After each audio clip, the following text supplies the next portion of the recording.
कभी धीरे धीरे चल तो कभी दौड़ कर। निगाह रख अपने लक्ष्य पर, जो भी आपका लक्ष्य हो उस लक्ष्य पर जब निगाह रखेंगे तो ऑटोमेटिक आपका पढ़ाई बहुत फास्ट होगा। निगाह रख अपने लक्ष्य पर, लक्ष्य तुम्हारा सफेद कोट है। हार मत तू, धैर्य मत खो, मत भटकने दे तू मन को, अदम्य इच्छा शक्ति रख, लाख बाधाओं के बावजूद मंजिल पाने की इच्छा रख। चल चलाचल पंथी चल चलाचल, कभी धीरे धीरे चल तो कभी दौड़ कर। Thank you so much.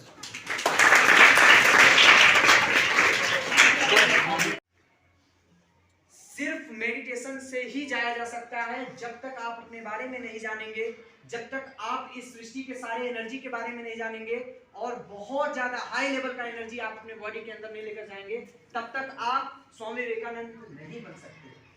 और जैसे ये करेंगे स्वामी विवेकानंद बन जाएंगे।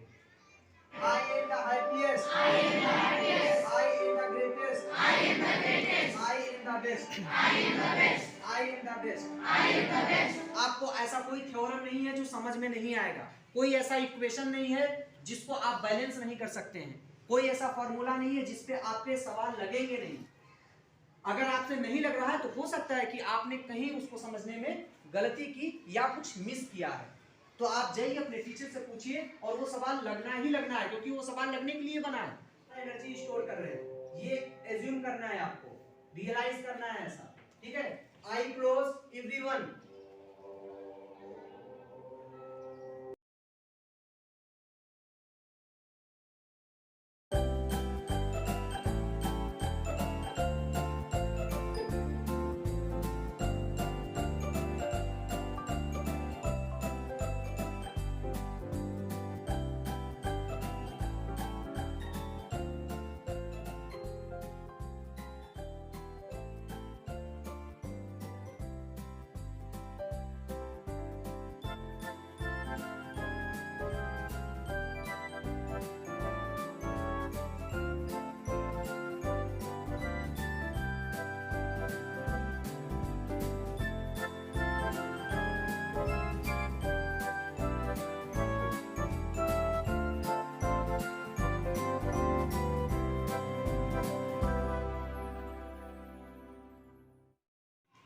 जब किसी चीज की कीमत ज्यादा होगी, मकसद ऊंचा होगा, सोच बड़ा होगा, तो वो चीज कभी लाइफ से गायब होगी ही नहीं।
ठीक है, तो इस तरीके से आप अपने लाइफ में बड़ा लक्ष्य बनाइए।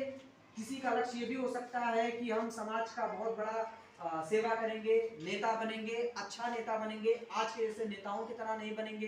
किसी का लक्ष्य ये हो सकता है कि मुझे साइंटिस्ट बन के अपने देश का सेवा करना है। किसी का लक्ष्य ये हो सकता है कि मुझे बहुत अच्छा टीचर बनना है। तो जिसको जो समझ में आए, लक्ष्य हमेशा बड़ा चूज करो। मंत्री बनने के लिए सोचो, छोटा सा लक्ष्य सोचेंगे तो आपका छोटे ही लक्ष्य में निपटारा हो जाएगा। किसी को कहीं भी पढ़ने जाना हुआ, कानपुर जाना हुआ, लखनऊ जाना हुआ, बनारस जाना हुआ या फिर दिल्ली जाना हुआ, आप अपने टीचर से कांटेक्ट कीजिए, अपने पेरेंट्स को मिलाइए और वहां का इंफॉर्मेशन डिटेल सारा निकलवाइए। अगर इतना सपोर्ट आपको मिले तो क्या आप बड़ा सपना पूरा नहीं कर सकते हैं? तो कवि ने ये कहना चाहा है कि हम ये नहीं कह रहे हैं कि चलना बंद कर दो या फिर विषम परिस्थिति में रुको नहीं, रुको। चल चलाचल पंथी, चल चलाचल, कभी धीरे धीरे चल तो कभी दौड़ कर। जब परिस्थितियां आपके अनुकूल हो, ठीक है, तो आपको दौड़ के भी चलना चाहिए। एग्जाम में पास आ गया है तो क्या आपको ज्यादा से ज्यादा मेहनत करके और ज्यादा से ज्यादा घंटा बैठ के पढ़ाई करना चाहिए कि नहीं? यहाँ पे इसीलिए लिखा गया है कि कभी धीरे धीरे चल। इसके पहले, एग्जाम के पहले आप धीरे धीरे पढ़ाई कर रहे थे, अब आपको दौड़ के पढ़ाई करना पड़ेगा। दौड़ के सेंस ये नहीं कि दौड़ते हुए, मतलब कि आपको पढ़ाई का लेवल और हावर भी बढ़ाना पड़ेगा। पहले आप 2 घंटा पढ़ते थे, अब 5 घंटा, 6 घंटा, 7 घंटा बैठना पड़ेगा। ठीक, पहले आप एक सब्जेक्ट पढ़ते थे, अब आपको 2-2, 3-3 सब्जेक्ट पढ़ना पड़ेगा और सबको कवर करना पड़ेगा। ठीक है, कभी धीरे धीरे चल तो कभी दौड़ कर। निगाह रख अपने लक्ष्य पर, जो भी आपका लक्ष्य हो उस लक्ष्य पर जब निगाह रखेंगे तो ऑटोमेटिक आपका पढ़ाई बहुत फास्ट होगा। निगाह रख अपने लक्ष्य पर, लक्ष्य तुम्हारा सफेद कोट है। हार मत तू, धैर्य मत खो, मत भटकने दे तू मन को, अदम्य इच्छा शक्ति रख, लाख बाधाओं के बावजूद मंजिल पाने की इच्छा रख। चल चलाचल पंथी, चल चलाचल, कभी धीरे धीरे चल तो कभी दौड़ कर। Thank you so much. सपने पूरा करने का ये भी पैमाना नहीं कि आप बहुत अगर धनी हैं तो ही सपना पूरा कर सकते हैं, नहीं। अगर ऐसा होता तो इतना बड़ा सपना इनका नहीं पूरा होता। ये नाविक के बेटे थे, अब्राहम लिंकन, जो बहुत ही गरीब और दलित परिवार से थे। बाबा अंबेडकर, जो बहुत दलित परिवार से थे। अगर उनका सपना पूरा हो सकता है तो आपका क्यों नहीं? इसी वाणी के साथ मैं विराम देता हूं और बहुत बहुत धन्यवाद आप लोगों को अच्छे से सुनने के लिए। Thanks a million.